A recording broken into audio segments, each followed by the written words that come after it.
Cristiane Gonçalves, fisioterapeuta do Instituto do Coração da Faculdade de Medicina da Universidade de São Paulo. Nessa aula, eu te convido para analisar o processo de lesão pulmonar da SARS-CoV-2 do ponto de vista tomográfico e mecânica ventilatória nas diferentes fases da doença. Dessa forma, é possível personalizar o manejo da ventilação mecânica de cada paciente, de acordo com o que temos de mais atual seguindo os trials recentemente publicados. Além disso, discutiremos aspectos práticos da atuação do fisioterapeuta na sequência de intubação rápida no COVID-19, com uma lista de todo o material necessário e preparação a fim de facilitar a ação e minimizar riscos de contaminação da equipe envolvida. Vamos conversar sobre aspectos práticos no manejo ventilatório de pacientes COVID-19 e SARS-CoV-2. Nesse momento, é essencial entender a diversidade dos achados patológicos que essa doença pode causar no sistema respiratório. E assim, podemos otimizar e individualizar a terapêutica direcionada para vencermos esse vírus. O grupo de Pelosi vem estudando e classificando padrões principais de tomografia computadorizada. O primeiro padrão eles relacionaram a imagens de opacidades múltiplas focais em vidro fosco, principalmente na região subpleural. No segundo fenótipo, destaca-se a presença de atelectasia não homogeneamente distribuída, com opacidades peribrônquicas associadas. Já em um terceiro padrão, foi relacionado características muito parecidas com a ARDS que a gente já conhece. Esses fenótipos parecem bem semelhantes com os propostos por Gattinoni, separados em tipo L e tipo H. No início, os infiltrados são geralmente limitados em extensão e geralmente são caracterizados por um padrão vidro fosco na tomografia, que significa edema intersticial e não alveolar. Muitos pacientes não parecem dispneicos. Logo após o início do desconforto respiratório com o COVID-19, os pacientes mantêm inicialmente uma adesão relativamente boa, apesar da oxigenação muito baixa. Segundo Gattinoni, esses pacientes podem ser atribuídos em um modelo tipo L, caracterizado por baixa elastância pulmonar, alta complacência e menor peso pulmonar estimado pela tomografia. Outra característica relatada consistentemente é uma cascata de coagulação altamente ativada, com micro e macrotromboses generalizadas no pulmão e em outros órgãos. Essas observações indicam os papéis fundamentais desempenhados pelo dano endotelial desproporcional, que interrompe a vasorregulação pulmonar, promovendo a trombogênese e incompatibilidade de ventilação-perfusão, talvez a principal causa da hipoxemia inicial. Para muitos pacientes, a doença pode estabilizar nessa fase, enquanto outros, devido à gravidade da doença e resposta do hospedeiro, podem passar para um quadro clínico muito mais grave, ou definido como tipo H, com extensas consolidações na tomografia, alta elastância, baixa complacência e maior peso pulmonar.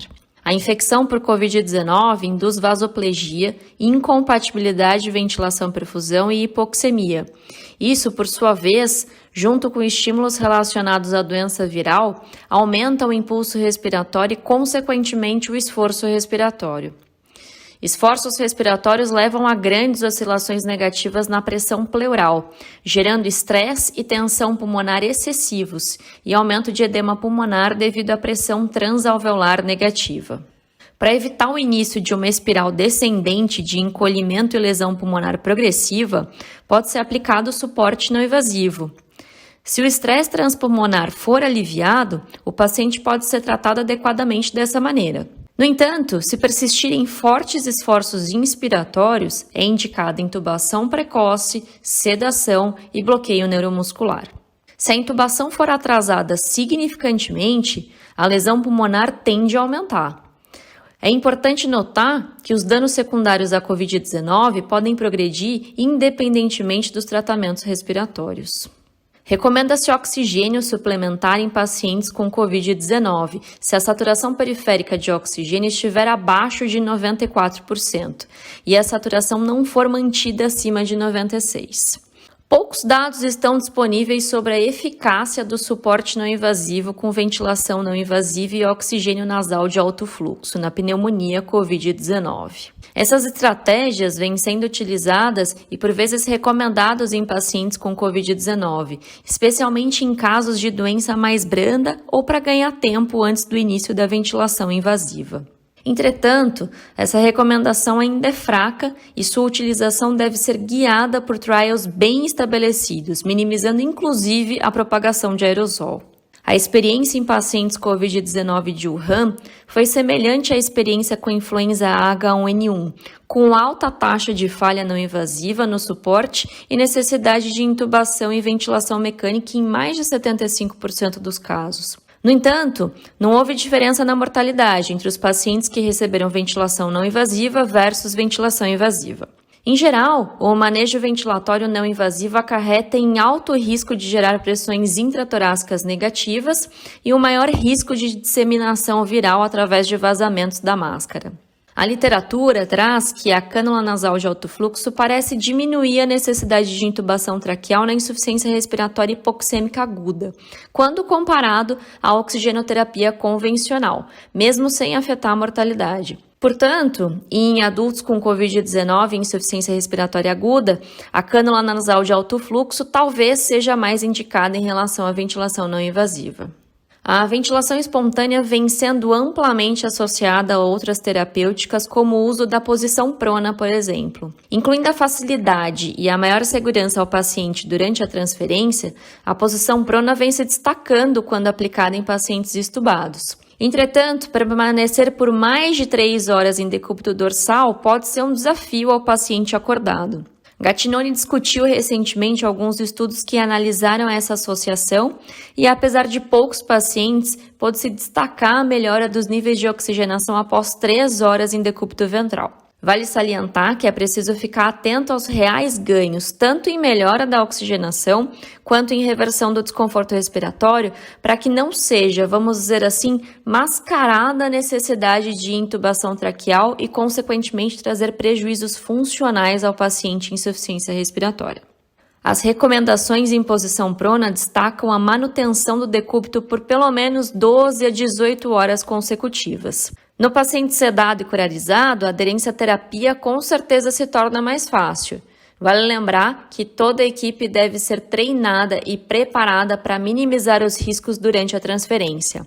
A mudança da posição da cabeça também deve ser feita a cada 2 horas para evitar lesões de face. Pensando em uma avaliação rápida de tomada de decisão de acordo com a oxigenação, o paciente deve receber suplementação de oxigênio se a saturação for menor do que 95. Recomenda-se utilizar no máximo 5 litros por minuto via catéter nasal e 12 litros por minuto via máscara reservatório. A insuficiência respiratória hipoxêmica e a necessidade de ventilação invasiva devem ser consideradas quando os pacientes que recebem oxigenoterapia padrão exibem taquipneia, com frequência respiratória maior do que 28 respirações por minuto, e hipoxemia, com saturações menor do que 90% ou pressão parcial de oxigênio menor do que 60 milímetros de mercúrio, mesmo após a administração de oxigênio. Da mesma forma, quando um paciente sob suporte de catéter nasal de alto fluxo com FO2 maior do que 70% e fluxo de gás maior do que 50 litros por minuto ou ventilação não invasiva, e experimenta insuficiência respiratória persistente ou se deteriora agudamente, a ventilação mecânica deve ser imediatamente iniciada. Antes de falar sobre o processo de intubação propriamente dito, é necessário preparar todos os equipamentos previamente ao procedimento. A intubação traqueal é considerada um processo de alto risco de contaminação e disseminação do vírus para a equipe e é necessário cuidado e planejamento. Uma equipe treinada e alinhada é capaz de reduzir a propagação de aerosol e minimizar os riscos. Todos os dispositivos devem ser separados previamente, como vias aéreas, dispositivos de acesso venoso, drogas anestésicas, material de sucção, ventiladores e equipamentos de monitorização. Faz parte da prevenção de risco a avaliação e identificação anatômica da via aérea e sempre é necessário deixar preparado todos os dispositivos de via aérea difícil. A ideia aqui é discutir de forma prática e clara, principalmente o papel e as responsabilidades acerca da atuação do fisioterapeuta na sequência rápida de intubação. Pensando nesse âmbito, eu trago aqui uma lista de checklist de todo o material necessário de manejo de via aérea de responsabilidade do fisioterapeuta. É válido salientar que essas responsabilidades podem ser compartilhadas com a equipe de enfermagem de acordo com a rotina de cada serviço. Esse checklist inclui cânula traqueal com cuff, testado previamente, fixação de cânula, filtro HME e filtro de barreira, sistema de aspiração traqueal com sonda de aspiração calibre 12 ou menor, sistema de aspiração fechado, o TraqueCare, sensor de capnografia quando disponível no serviço, estetoscópio, cufômetro ou seringa de 20 ml para insuflação de cuff, bolsa válvula máscara associado a sistema de oxigenação com filtro e pinça para clampear o tubo traqueal. Tem-se visto diferentes formas de reduzir a propagação de aerossol pela cânula traqueal com o uso de êmbolo de seringa na saída distal do tubo, passando o fio-guia por dentro. Agora o checklist da ventilação mecânica. É recomendado a escolha de um ventilador prioritariamente de ramo duplo para reduzir a propagação de aerossol. A colocação de um filtro de barreira no ramo expiratório proximal é de suma importância. É necessária a checagem de todas as válvulas redutoras de oxigênio, ar comprimido e fornecimento de oxigênio via fluxômetro preparado para o uso de bolsa válvula máscara em caso de intercorrência. Segue-se o teste de vazamento de circuito, associado aos todos os testes específicos do aparelho, ajuste dos parâmetros iniciais e recomenda-se deixar o ventilador pronto e ajustado antes do início da intubação em modo stand-by quando é disponível no aparelho. Tudo preparado previamente para que após a intubação esse paciente seja imediatamente acoplado ao circuito fechado. Ventilador ajustado. Eu vou conectar o circuito do ventilador ao filtro HME, seguido de capnógrafo quando disponível e TraqueCare, e garantir o acesso rápido, se necessário, à bolsa válvula máscara com o filtro conectado à fonte de oxigênio. É recomendado que a intubação seja feita em 3 profissionais ao lado do paciente e uma equipe do lado de fora do quarto para assessorar em caso de necessidade, por exemplo, acesso a material de via aérea difícil. A pré-oxigenação é realizada a FO2 de 100% por 5 minutos em circuito fechado.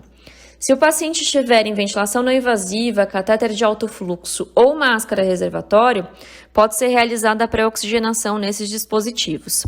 Se não, se faz o uso de bolsa válvula máscara com filtro, desde que perfeitamente acoplada ao rosto do paciente. A intubação deve ser feita pelo profissional mais experiente para minimizar riscos. Após a passagem do tubo por via traqueal, se faz a insuflação imediata do cuff e conexão do ventilador ainda em stand-by. Somente após conectado o ventilador e desclampeado o tubo traqueal é que se inicia a ventilação. Nesse momento, se faz a ausculta pulmonar e checagem de capnografia. Após a confirmação do sucesso do procedimento, realiza-se a fixação, ajuste da pressão de cuff e ajuste ventilatório com solicitação de raio-x a seguir. O grupo de pneumologia do Hospital das Clínicas INCOR recomenda o ajuste de parâmetros iniciais em volume controlado, com 6 ml por quilo de peso predito, frequência respiratória em 25 respirações por minuto, fluxo inspiratório entre 30 e 60 litros por minuto e titulação de PIP FO2 a fim de garantir drive pressure menor do que 15 cm de água e pressão de platô menor do que 30 cm de água. Os ajustes de PIP FO2 são realizados com base na tabela PIP FO2 associado à mini titulação de PIP decremental. E o manejo e titulação de PIP através dessas estratégias estão disponíveis aqui no portal. Recomenda-se a coleta de gasometria arterial após 30 minutos para ajustes ventilatórios e controle de capnografia. Vale lembrar que a diferença entre o CO2 arterial e o CO2 medido pela capnometria podem nos trazer informações valiosas acerca dos déficits perfusionais. A fim de personalizar a ventilação de acordo com a forma de comprometimento pulmonar, vale a gente retomar alguns conceitos descritos anteriormente. No tipo L, a principal causa de hipoxemia parece não ser a telectasia, mas a distribuição prejudicada da perfusão pulmonar e shunt. Níveis moderados de PIP podem, portanto, ser capazes de redistribuir o fluxo sanguíneo pulmonar das áreas pulmonares danificadas para as áreas não danificadas. No entanto, níveis mais altos de PIP podem prejudicar a função cardíaca, aumentando assim a necessidade de líquidos e drogas vasoconstritoras sem ter efeitos importantes na oxigenação. Com boa complacência pulmonar, aceita-se volumes correntes maiores, entre 7 e 8 ml por quilo de peso predito, do que aqueles habitualmente prescritos para ARDS, sem piorar o risco de lesão induzida pela ventilação mecânica. Volume corrente mais alto pode ajudar a evitar atelectasias de reabsorção e hipercapnia, devido à hipoventilação com volumes correntes mais baixos. A questão chave nessa fase inicial é a vasorregulação interrompida, por dano endotelial que pode resultar em hipoxemia profunda. O óxido nítrico inalado pode teoricamente ter um papel importante como terapia de resgate para melhorar a perfusão pulmonar. As diretrizes recentemente publicadas não recomendam o uso rotineiro do óxido nítrico em pacientes COVID-19 com insuficiência respiratória, pois não há dados disponíveis nessa população. No estágio avançado ou tipo H, é recomendável aplicar uma estratégia de proteção pulmonar mais convencional, PIP mais alta, menor volume corrente e posicionamento em decúbito ventral, minimizando o consumo de oxigênio.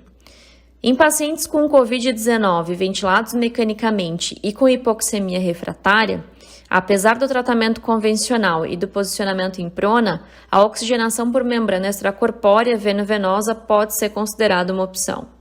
O paciente com COVID-19 pode apresentar uma progressão rápida entre 3 e 7 dias após o início das manifestações clínicas, com acúmulo maciço de exudatos ricos em células na cavidade alveolar, expansão vascular e exudação no interstício. No final dessa fase, com o início da fase de consolidação com exudação fibrosa da cavidade alveolar e múltiplas consolidações irregulares, aparece ser um momento crítico para muitos pacientes que evoluem com necessidade de intubação traqueal, que é em média no 8º dia do início dos sintomas. E geralmente após 14 dias, a chance de transmissão e contaminação por aerossóis diminui bastante.